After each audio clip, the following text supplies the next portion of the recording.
Hey, what's going on, everyone? Just completed Limitless Level 4, Executive Communication. This level kind of blew my mind in a lot of ways. Very, very powerful stuff. I'm actually majoring in communication in college, so a lot of this stuff was I've kind of covered a little bit before, but Mark took it to a completely new level.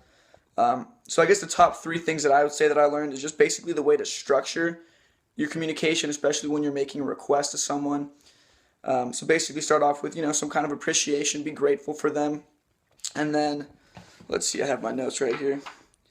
Then you want to give some context. You want to provide some context as to what you're asking, give a little bit of background about why you're asking, provide reasons, and then you explain the task itself. Be very specific. Specification is the entire basis of good communication, it seems. And then you just get a commitment from them. So once they reply, they've kind of accepted ownership and responsibility.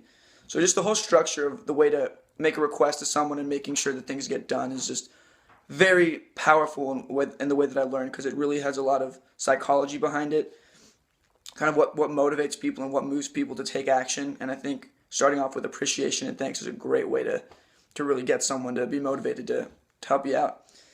And then another thing that I really kind of took to heart that really stood out to me was the fact that the lazier you are with communication, the more work you're going to have to do, because there's going to be more questions.